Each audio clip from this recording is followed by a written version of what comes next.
శ్రీ గురుభ్యో నమః. ఈరోజు మే 19, 2023 త్రిపుర రహస్యాన్ని లక్ష్మి గారు ఇప్పుడు చదివి వివరిస్తారు.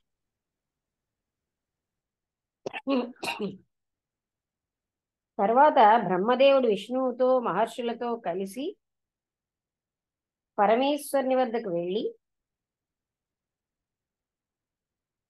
మహర్షుల వివాద విషయాన్ని వివరించాడు. పరమేశ్వరుడు ఇలా అనుకున్నాడు, వీరి యందు శ్రద్ధ విశ్వాసం కనిపించట్లేదు.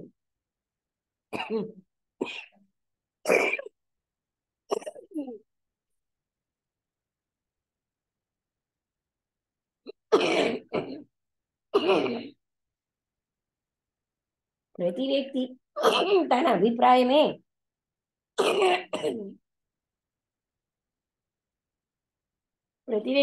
అభిప్రాయమే సిద్ధాంతమని దృఢంగా అనుకుంటున్నాడు. ఇప్పుడు నేను ఏది చెప్పినా వీరు అది నా అభిప్రాయంగా మాత్రమే తెలుస్తారు గాని యథార్థమైన తత్వంగా గుర్తించరు. కావున ఇప్పుడు నేనేమి చెప్పినా వ్యర్థమే అగును అని తలంచి ఆయన, అయ్యా, నాకు కూడా ఇది స్పష్టంగా తెలియదు. మనం అందరము విద్యారూపిణైన త్రిపురా పరమేశ్వరిని ధ్యానించి ఆమె వలన ఈ విషయాన్ని తెలుసుకుందాము అని పలికాడు. అప్పుడు వారందరూ ఆ మహాదేవిని ధ్యానించారు. అప్పుడు ఆ మహేశ్వర ఆకాశంలో శబ్దమయమైన రూపంతో ఆవిర్భవించి, ఋషులారా, త్వరగా చెప్పండి, మీరు నన్ను ఎందుకు ధ్యానించారు? నా భక్తులకు ఎప్పుడూ కోరిక తీరకపోవటనేది లేదు అని మేఘగర్జన స్వరంతో పలికింది. అప్పుడు వారందరూ ఆమెకు ప్రణమిల్లి స్తుతించి ఇలా అన్నారు, శ్రీ విద్యారూపిణి అయిన ఓ త్రిపురేశ్వరి, నీకు నమస్కారం. అమ్మా, నీవు సృష్టి స్థితి లయకారిణివి, సర్వజ్ఞురాలువి, సర్వరూపిణివి, అందరికీ నీవే హర్షాన్ని కలిగిస్తున్నావు. దేవి, నీకు మరల మరల నమస్కరిస్తున్నాము. నీ యొక్క రూపం, అపర రూపం, ఈశ్వరత్వం, జ్ఞానం, దాని ఫలం, అందుకు ముఖ్య సాధన. సాధకుడు సిద్ధి యొక్క పరాకాష్ట, జ్ఞాన సిద్ధులలో ఉత్తముడు అనే ఈ విషయములను దయతో చెప్పు. నీకు మరల నమస్కరిస్తున్నాం. పరరూపం విద్యారూపిణైన మహాదేవి దయతో ఇలా స్పష్టంగా చెప్పింది, ఋషులారా, అందరూ శ్రద్ధతో వినండి. శాస్త్రం అనే మహాసముద్రము నుండి అమృతం వంటి సారాన్ని మీకు అందిస్తున్నా. దేని యందు ఈ జగత్తు సృష్టి స్థితి లయములను పొందుతున్నదో, ఏది అజ్ఞులకు జగద్రూపంలో గోచరిస్తున్నదో అదే నా పరరూపం. అదే యోగులకు అంతరంగంలో గంభీరమైన చైతన్య మహాసముద్రం వలె నిర్వికల్పంగా నిశ్చలంగా భాసిస్తున్నది. అజ్ఞుల కంటే అజ్ఞానులకి జగత్తుగాను, యోగులకేమో గంభీరమైన చైతన్య మహాసముద్రంలా నిర్వికల్పంగా నిశ్చలంగా భాసిస్తుంది. కొందరు నా ఈ పరరూపాన్ని అద్వితీయమైన తమ స్వరూపంగా తెలుసుకుని స్వభావవశములో మహాభక్తులై బలవంతంగా భేదాన్ని కల్పించుకుని ఆరాధిస్తున్నారు. అంతఃకరణం, ఇంద్రియములు, దేహం మొదలైన వాటన్నిటికీ ప్రాణసూత్రం వలె ఉండి ఇదే వాణిని నడుపుతున్నది. ఇది భాషింపకుంటే లోకంలో ఏదీ భాషింపదు. శాస్త్రములు నా ఈ పరరూపమును ఇలా నిరూపిస్తున్నాయి. అపరరూపం. ఇక నా అపరరూపాన్ని వినండి. అనేక బ్రహ్మాండములకు వెలుపల ఊర్ధ్వంగా ఉన్న అమృత సముద్రంలో, మణిద్వీపంలో, కడిమి చెట్ల వనంలో, మనోహరమైన చింతామణి మందిరంలో ఒక అద్భుతమైన మంచం కలదు. దానికి బ్రహ్మ, విష్ణువు, రుద్రుడు, ఈశ్వరుడు 4 కాళ్లుగా ఉండగా సదాశివుడు పానుపు కొరకు ఏర్పరిచిన పలకగా ఉంటుంది. కావున దానిని పంచబ్రహ్మమయమైన మంచం అంటారు. దాని యందు కామేశ్వరుడు, కామేశ్వరి అనే అనాది మిథునంగా ప్రకాశించే రూపం నా యొక్క అపరరూపం. జాగ్రత్త, స్వప్నం, సుషుప్తి అనే 3 పురములలో సకల జీవులలో ఇది ప్రకాశించను. కావున దీనిని త్రిపుర సుందర రూపం అని చెబుతారు. మరియు సదాశివుడు, ఈశానుడు, బ్రహ్మ, విష్ణువు, త్రిలోచనుడు, గణపతి, కుమారస్వామి, దిక్పాలకులు, శక్తులు, గణదేవతలు, సురులు, అసురులు, యక్షులు, కింపురుషులు, నాగులు మొదలుగా పూజ్యులైన వారందరూ నా యొక్క అపర రూపములుగా కీర్తించబడుతున్నారు. ఇలా ఈ రూపములలో అంతటా నేనే ఉన్నా మాయ చేత మూఢులైన జనులు నన్ను తెలుసుకోలేకున్నారు. ఈ రూపముల ద్వారములో నేనే పూజించబడుతూ భక్తుల కోరికలను తీర్చుతున్నాను. నేను తప్ప పూజింపదగినది గాని ఫలమిచ్చినట్టి దేవత గాని ఇంకెవరూ లేరు. ఎవడు ఏ విధంగా నన్ను భావించునో వాడు ఆ విధంగా నా వలన ఫలమును పొందును. ఐశ్వర్యం. నా ఐశ్వర్యానికి మితి లేదు. కేవలం చైతన్య రూపిణిగా ఏకరూపంలో ఉన్న నేను ఇతర ద్రవ్యంతో అవసరం లేకుండానే జగత్తు యొక్క రూపంలో భాసిస్తున్నాను. అలా భాసిస్తున్నా నా యందు రెండవ వస్తువు లేదు. ఒక్క వస్తువు తన ఏకత్వానికి భంగం లేకుండా అనేక రూపములతో భాషించుట నిజంగా దుర్ఘటము. అలా దుర్ఘటమైన దానిని సుసంఘటితంగా భాషింపచేయుటయే ముఖ్యమైన నా ఈశ్వరత్వం. ఈ సూక్ష్మ దృష్టితో నా ఐశ్వర్యాన్ని చూడండి. నేను సర్వస్వమునకు ఆధారంగా ఉండి అన్నింటి యందు వ్యాపించి ఉండి దేనితోనూ సంబంధమును పొందక కేవలంగా ఉన్నాను. నా మాయ చేతనే నా స్వరూపాన్ని ఆవరించి సంసారం గలదానినే శిష్యత్వాన్ని పొంది గురువును ఆశ్రయించి ఆత్మతత్వాన్ని తెలుసుకొని ముక్తురాలను అవుతున్నాను. ఇలా అనేక పర్యాయములు ముక్తురాలను అవుతున్నాను. నటుడు ఎన్నిసార్లు ఎన్ని వేషములు ధరించినా అన్ని అసత్యములే అయినట్లు సంసారమంతా అసత్యమే అగుటచే నా స్వరూపంలో ఎటువంటి మార్పు కలగదు. అందువలన నేను ఎల్లప్పుడూ అనగా సంసారం గల దానినిగా కనిపిస్తున్నప్పుడు కూడా ముక్తురాలనే మరియు అనంత విచిత్ర మహితమైన ఈ జగత్తును కుండ చేయుటకు మట్టి వలె ఏ ద్రవ్యము లేకుండానే సృష్టిస్తున్నాను. నా ఐశ్వర్య పరంపరలు ఇటువంటివి అనేకం గలవు. వాటిని లెక్కించుటకు చేయు ముఖములు గల ఆదిశేషునకు కూడా సాధ్యం కాదు.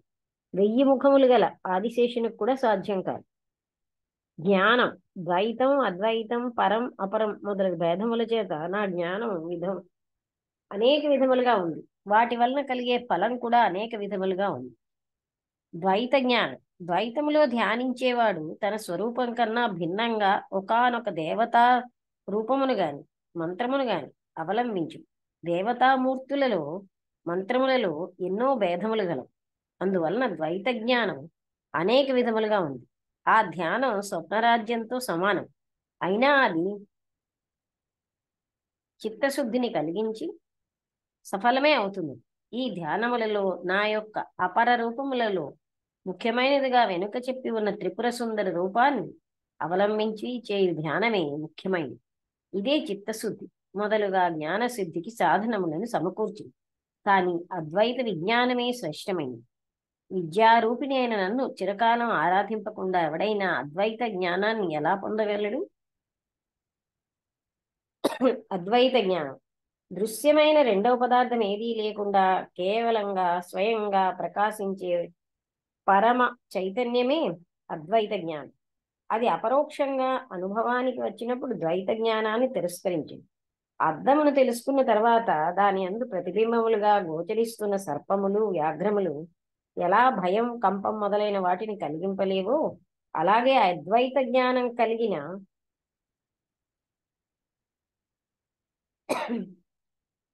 తరువాత అజ్ఞానములో ప్రతిబింబిస్తున్న దృశ్య ప్రపంచంలోని సర్పములు వ్యాఘ్రములు కూడా అసత్యములై భయం కంపం మొదలగు వాటిని కలిగించలేవు. చిత్తం శుద్ధమైన చిదాత్మతో ఏకమై నిర్వికల్ప సమాధిని పొందిన తర్వాత సమాధి నుండి లేచిన వాడు సమాధిలో ఏ శుద్ధ చిదాత్మగా ఉన్నానో ఇప్పుడు కూడా ఆ శుద్ధ చిదాత్మగానే ఉన్నానని గుర్తించు. అలా గుర్తించుటే ప్రత్యభిజ్ఞానం, పరజ్ఞానం. సమాధి అందువలే తక్కిన సమయంలోనూ స్వరూపమును గుర్తిస్తూ ఉండుట పరజ్ఞానం. అది కలిగిన తర్వాత వ్యవహారంలో గోచరించే ఏ పదార్థములోనూ సత్యత్వ బుద్ధి కలగదు.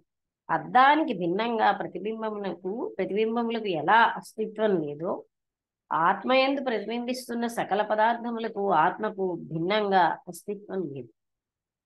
ఈ విజ్ఞానం కలిగితే గాలి చేత మేఘముల వలె సంశయములన్నీ ఎగిరిపోతాయి. ఈ పరజ్ఞానం కలిగిన తర్వాత కామం క్రోధం మొదలుగా సంస్కారములు కొన్ని మిగిలి ఉన్నా అవి కోరలు తీసిన పాముల వలె పడి ఉండవు. ఇది పరజ్ఞానం. అపరజ్ఞానం ఇది శ్రవణం చేత గాని తర్కం చేత గాని దేహం ఇంద్రియములు మొదలగు వానికి అతీతమైన కేవల చిదాత్మ యొక్క స్వరూపాన్ని బుద్ధి చేత నిశ్చితంగా గ్రహించుట అపరజ్ఞానం. ఇదే పరోక్ష జ్ఞానం. ఇది దేహం, ప్రాణం మొదలైన వాటిలో ఉండు నేను అనే అభిమానాన్ని నశింపచేయదు.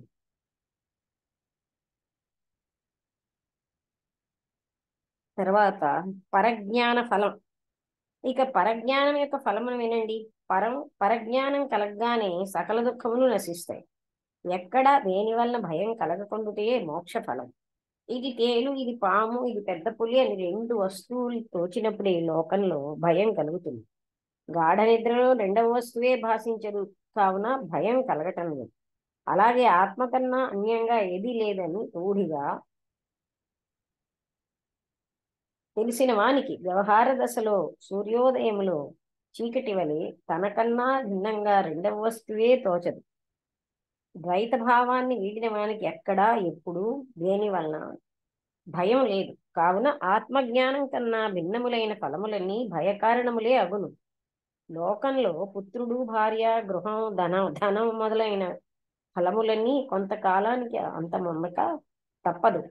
అవి ముందునేమో అనే భయం ఎప్పుడూ ఉండనే ఉండును. పుత్ర భార్యాదులతోటి సంయోగములన్నీ ఎప్పటికైనా వియోగముతో ముగియక తప్పదు. కావున నశ్వరములైన వాటి వలన అభయం ఎలా కలుగును? అభయ రూపమైన మోక్ష ఫలమే యథార్థంగా ఫలం. స్వరూపంలో ఉండుటయే మోక్షం. తెలుసుకొనువాడు, తెలుసుకొనబడుతున్న విషయం, దాని వలన కలిగే ఫలం అనే ఈ నాలుగు ఎప్పుడు ఒకటిగా తోచునో అప్పుడు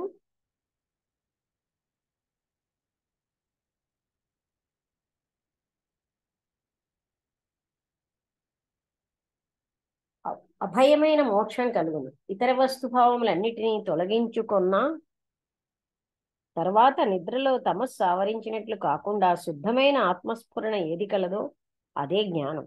తెలుసుకొనుచున్న వాని స్వరూపం కూడా ఇదే. అయినా మొదటివాడు తన స్వచ్ఛమైన స్వరూపాన్ని గుర్తింపలేదు. వాని చేత స్వరూపాన్ని గుర్తింపచేయుటయే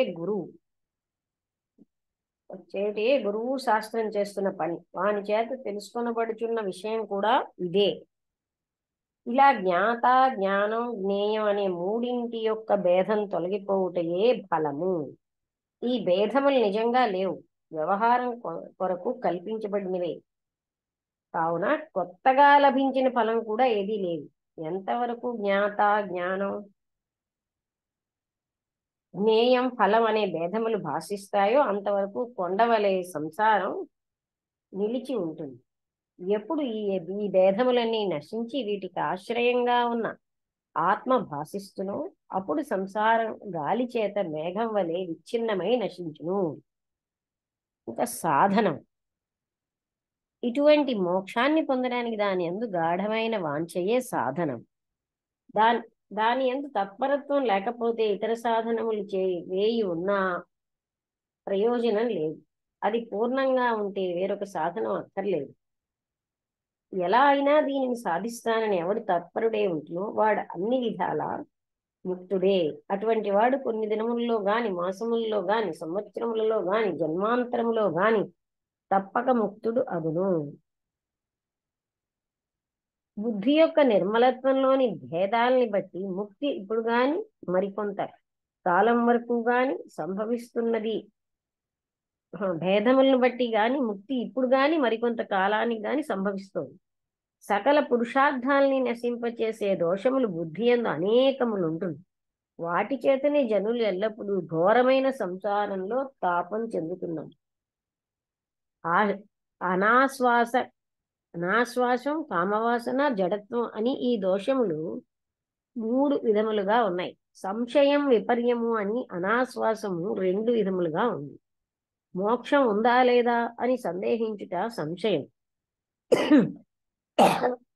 మోక్షం లేనే లేదని తలంచుట విపర్యం. ఈ రెండూ తత్పరత్వానికి ముఖ్య ప్రతిబంధకాలు. మోక్షం ఉన్నదనే దృఢ నిశ్చయం చేతనే ఈ రెండూ క్రమంగా నశించును. వేద విరుద్ధమైన తర్కం అనాశ్వాసానికి మూలం. అటువంటి కుత్సితమైన తర్కాన్ని వదిలి సరైన తర్కాన్ని అవలంబిస్తే మోక్షం ఉందనే నిశ్చయం ఏర్పడుతుంది. తర్వాత శ్రద్ధ కలుగుతుంది. దాని చేత అనాశ్వాసం నశించును. అంటే డౌట్ లాంటి. కామాది వాసనలు శ్రవణానికి ప్రతిబంధకములు. లోకంలో ప్రతి వ్యక్తి తాను కోరుతున్న దానినే ధ్యానించు. అటువంటి వాడు ముందున్న వస్తువును కూడా చూడడు, చెవి దగ్గర చెబుతున్న మాటనైనా వినడు. అటువంటి వాడు దేనినైనా విన్నా అది వినని దానితో సమానంగానే ఉండదు. కాబట్టి కామాది వాసనలను వైరాగ్య సంపత్చేత జయించాలి. ఈ వాసనలు 1000 విధములుగా ఉన్నాయి, కానీ వీటన్నిటికీ మూలం కామమే. అది నశిస్తే అన్నీ నశించును, ఏదీ మిగలదు. ఇది నాకు కావాలి అనే ఆశయే కామం. సులభములైన కోరికలయందు అతి స్థూలంగా, దుర్లభములైన వానియందు సూక్ష్మంగా ఉండును.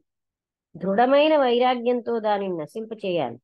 కోరబడుతున్న విషయములలో ప్రతి క్షణం దోషాన్ని పరిశీలిస్తూ వాటి యందు వైముఖ్యాన్ని పొందితే ఆ వైముఖ్యం వాసనను నశింపచేస్తుంది. ఇక మూడవదైన జడత్వం చాలా పెద్ద దోషం.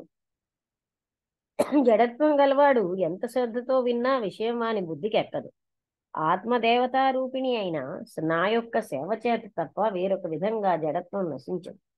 భక్తి యందలి తారతమ్యాన్ని బట్టి జడత్వం కొంచెంగా ఉంది, అధికంగా ఉండుట అనే భేదాన్ని బట్టి నేను నా భక్తుని యొక్క జడత్వమును వెంటనే గాని జన్మాంతరములో గాని నశింపచేస్తాను. ఎవడు నన్ను ఎల్లప్పుడూ నిష్కామంగా భక్తితో ధ్యానించునో వానికి సత్సంగం మొదలైన సాధనలన్నీ సమకూడును. వాడు విఘ్నములనన్నింటినీ తొలగించుకుని త్వరగా కృతార్థుడవును. స్వల్పబుద్ధి ప్రసారానికి కారణమై సర్వబుద్ధి ప్రసారానికి కారణమైన నన్ను పూజించకుండా ఎవడు మూఢులై ఇతర సాధనములను అవలంబించి ఉన్నో వాడు అడుగడుగునా విఘ్నములను పొందుతూ ఫలమును ఎప్పటికో పొందకపోవచ్చును. కావున ఋషులారా, తత్పరత్వమే ముఖ్య సాధనం. సాధకుడు ఈ కారణం చేత సాధకులలో తత్పరత్వం గలవాడే శ్రేష్ఠుడు. అటువంటి వారిలో నా యందు భక్తి గలవారు అందరి చేత పూజించబడతారు. సిద్ధి దేహం, ప్రాణం మొదలైనవి ఆత్మ కాదు అనే నిశ్చయమే సిద్ధి. శరీరాదులేని అందరికీ ఇది నేను అనే భావన రూఢిగా ఉంటుంది. ఆ భావన నిర్మూలించుటే సిద్ధి. మరి నిద్రలో ఈ భావన లేదు కదా, అది సిద్ధి అగునా అంటే కాదు. అది సమాధానం. తమస్సు యొక్క అతిశయం చేత నిద్రలో మనస్సు మూఢమై ఏ భావన పొందుటలేదు. అందువలన అది సిద్ధి కాదు. జాగ్రత్త దశయందే మనస్సులో దేహమే నేను అనే భావనను నిర్మూలించుట సిద్ధి. దేహాదులకు భిన్నంగా ఎవనికి కేవలమైన ఆత్మస్వరూపంలో నిశ్చితమైన భావన కలుగుట లేదు. దీనివల్లనే పెద్ద అనర్థములు పరంపర సంభవిస్తున్నది. కావున దేహం, ప్రాణం, ఇంద్రియములు మొదలైన వాటినన్నిటినీ భాషింపచేస్తున్న కేవల చిదాత్మయే నేను అనే నిశ్చయం సకల సంశయాలని నశింపచేస్తుంది. దీనినే విద్వాంసులు సిద్ధి అని చెబుతున్నారు. దీనికి మించిన సిద్ధి మరేదీ లేదు.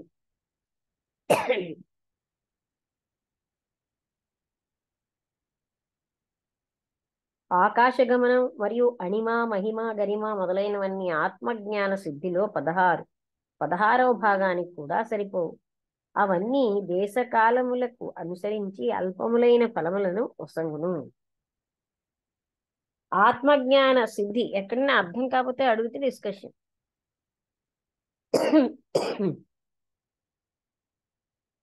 ఆత్మజ్ఞాన సిద్ధి దేశకాలముల చేత పరిమితం కాదు. ఆత్మవిద్యా సాధనములలో ఆకాశ గమనాది సిద్ధులన్నీ సంభవించు. కానీ ఆత్మజ్ఞాన సిద్ధిలో అవి విఘ్నములను కలిగించు. అందువలన మోక్షమునకు తీవ్రమైన ఇచ్చగలవారు ఇంద్రజాలముతో సమానములైన ఆ సిద్ధులు ప్రాప్తించినా వాటి వంక చూడరు. సాక్షాత్తుగా సృష్టికర్త యొక్క పదవే లభించినా వారు తృణప్రాయంగా తిరస్కరిస్తారు. కాలక్షేప మాత్రములు జ్ఞానసిద్ధి కలుగుటలో ఆలస్యమునకు కారణములైన ఈ క్షుద్ర సిద్ధులతో వారికి ఏమి పని?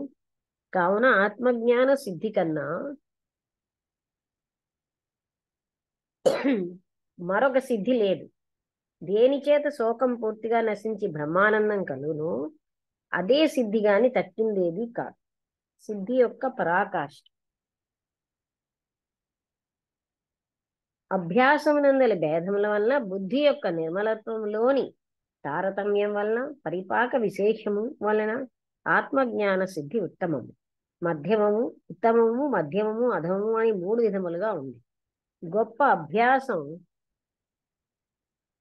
వలన ఒకానొకడు ఎన్నో పనులు చేస్తున్నా వేదమును స్వరం తప్పకుండా చెప్పగలదు. కానీ వేదపాఠం ఉత్తమము, మరొకడు ఏదైనా ఒక పనిని చేస్తున్నా దాని యందు శ్రద్ధను ఉంచకుండా వేదమును మాత్రం చక్కగా చెప్పుచుంది. ఆ వేదపాఠం మధ్యమం. వర్ణ స్వర మాత్రాకాలములను ప్రయత్నపూర్వకంగా స్మరిస్తూ చే వేదపాఠమే అధమము. ఆ వేదపాఠం మధ్యమము. వర్ణస్వర మాత్రాకాలాన్ని ప్రయత్నపూర్వకంగా స్మరిస్తూ చేసే వేదపాఠము అధమము. ఇలాగే ఆత్మజ్ఞాన సిద్ధి కూడా 3 విధములుగా ఉంది. కొందరు రాజ్య పరిపాలనాది వ్యవహారంలో ఉండి సమాధి కొరకు ఎటువంటి ప్రయత్నం చేయడానికి వీలు లేకుంటే వారి మనస్సు స్వరూప స్థితి యందే ఉంటుంది. అది ఉత్తమ సిద్ధి. కొందరు వ్యవహారములు చేస్తున్నా మధ్యలో సమాధిని పొందుతారు. ఇది మధ్యమ సిద్ధి. కొందరు వ్యవహారంను వదిలి సమాధి స్థితి యందే నిలిచి ఉంటారు. ఇది అధమ స్థితి. ఓకే, ఇంకా ఉంది. ఇక్కడికి ఆపుదాం. మీకు ఏమైనా డౌట్స్ ఉంటే, అంటే ఏదైనా విషయం ఇది డిస్కషన్ చేద్దాం, లేకపోతే ఉట్టి చదువే అయిపోతుంది.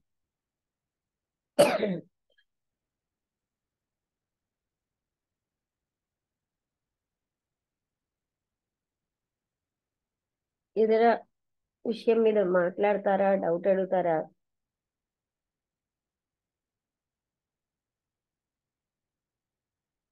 ఆత్మజ్ఞాన సిద్ధిలో కూడా ఏ ప్రయత్నం చేయడానికి వీలు లేకపోయినా వాళ్ళ మనస్సు స్వరూప స్థితి అందే ఉంటుంది.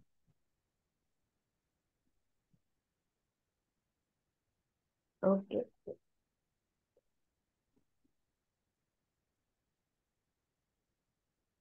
లక్ష్మి నిన్న ఏదో సగం మాట్లాడుతుంటే కట్ అయింది కదా, దేని గురించి అది? ఆ అదే అంటే ఆ నిద్ర, అజ్ఞానము, తిమిరము, తిమిరావస్థను, తర్వాత ఆ తిమిరం అని కాదు, అది ఇంకో అంటే మనం తమస్సు అన్నారు. అంటే నిద్రలో సుషుప్తావస్థ తమస్సు చేత కప్పబడింది. అది హఠయోగికి అజ్ఞానం, అవిద్య చేత కప్పబడుతుంది అని చెప్పారు. వాళ్ళకి అది పొందినా తెలియదని.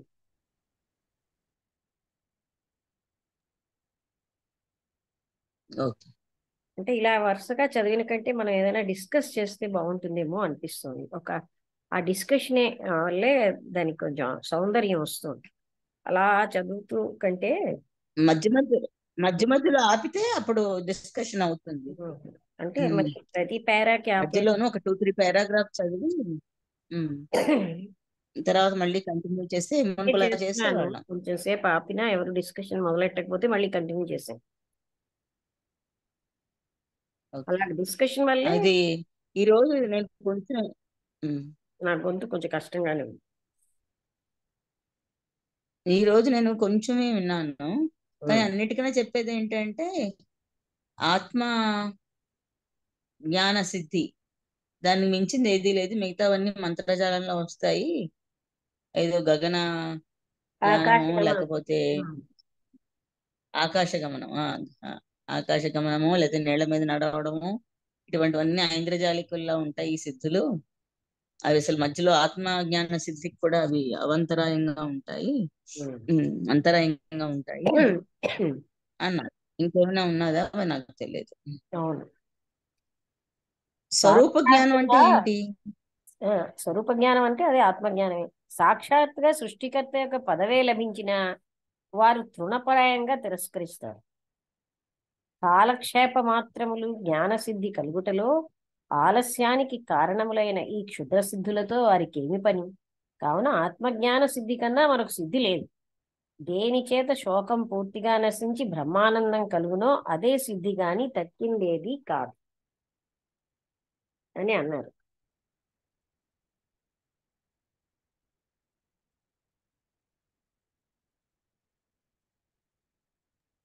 ఏంటడిగా? ఇంకేం అడగలేదు లక్ష్మి, అంతే.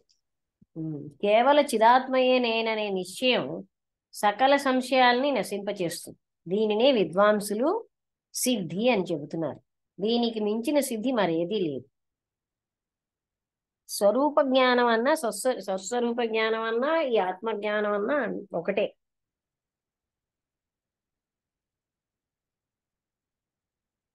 ఓకే. చూడండి, జాగ్రత్త దశ ఏంటే స్వస్వరూప జ్ఞానం అది. స్వస్వరూప జ్ఞానం అన్నా ఆత్మ జ్ఞానం అన్నా అవన్నీ ఒకటే. ఇంకా ఏం చెప్పారంటే, జాగ్రత్త దశ ఎందే మనస్సులో దేహమే నేననే భావాన్ని నిర్మూలించుట సిద్ధి అన్నారు.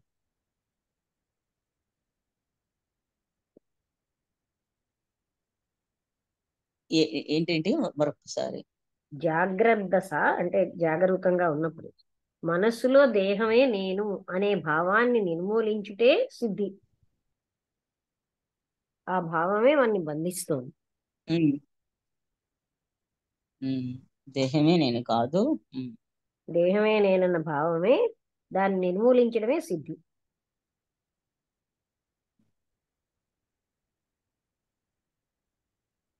సాధకులలో తత్పరత్వం అంటే గలవాడే. ఆత్మజ్ఞాన సిద్ధి ఏంటి సిద్ధి అంటే? అదే. నువ్వు చెప్పు. ఆ, సాధకులలో తత్పరత్వం గలవాడే శ్రేష్ఠుడు.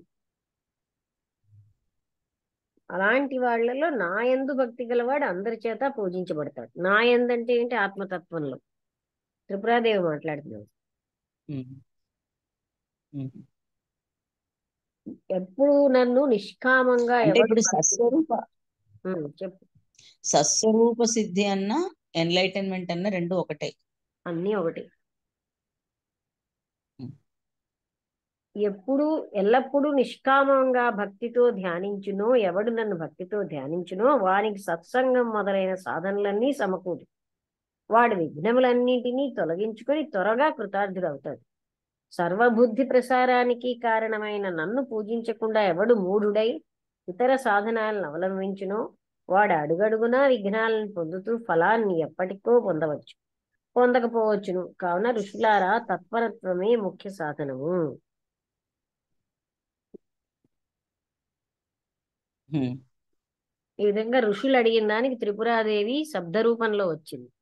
ఆవిడకి బాహ్యంగా కనబడకుండా వచ్చి సమాధానం చెప్తున్నారు. ఈశ్వరుడు చెప్పగలడు కానీ ఏమనుకున్నాడంటే, వీళ్ళు అందరూ నేను నా వాళ్ళతోటి ఉన్నాను గనక నా అభిప్రాయం అనుకుంటారు, సత్యం అని అనుకోరు. అందుకని నాకు తెలియదు, త్రిపురాదేవిని అడుగుదాం అన్నాడు ఆయన.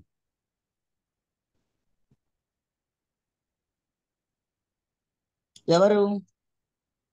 ఈశ్వరుడిని అడిగారు వీళ్ళందరూ ఋషులు. వాళ్ళు అంటే బ్రహ్మ విష్ణువు. ఓకే, ఈశ్వరుడు నా అభిప్రాయం అవుతుందేమో అనుకున్నాడా? నా అన్నాడా? అభిప్రాయం, ఎందుకంటే వీళ్ళు అలాగా వాళ్ళ అభిప్రాయమే ఎక్కువ అని ఇలా ఫీల్ అవుతున్నారు. ఇది వాళ్ళతోటే ఉన్నాను గనక నా అభిప్రాయం అనే అనుకుంటా గాని ఇది సత్యం అని అనుకోరు గనక త్రిపురాదేవిని ధ్యానిస్తే మంచిదని ఆయన చెప్పాడు. ఉమ్.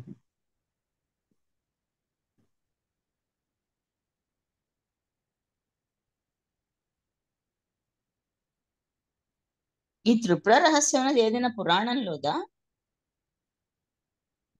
దీన్ని నారదుడు చెప్తాడు. అంటే ఇది జ్ఞానఖండ సారం, ఇంకా దీంట్లో మొదట పురాణం అనేది కాదు. అంటే నా దత్తాత్రేయుల వారి పరశురాముడికి చెప్పడం విధంగా బాలభాస్కర్ గారు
ఈ విధంగా ఆ, ఈ త్రిపుర రహస్యంలో అంటే ఇందుకు మొదట హరితాయనుడు వినిపిస్తాడని, మొట్టమొదటిగా నారద ముని వింటాడిదని అవంతా రాసింది.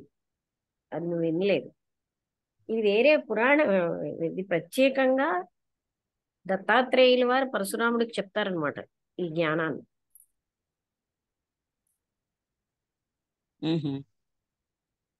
కానీ అంటే ఇది ఏ పురాణంలోది అది భాగం కాదు, ఉపనిషత్తులది. అంటే ఇది ఆమ్, వేదిక్ లిటరేచర్ లో కాదు. సారం మొత్తం, వేద సారం, అన్ని శాస్త్ర సారం అంతా ఇందులో ఉందని చెప్పారు. అది మొట్టమొదటి అది కరెక్టే. దీని తాలూకా మామూలుగా పురాణాల లేక ఉపనిషత్తుల అలా అడుగుతున్నా.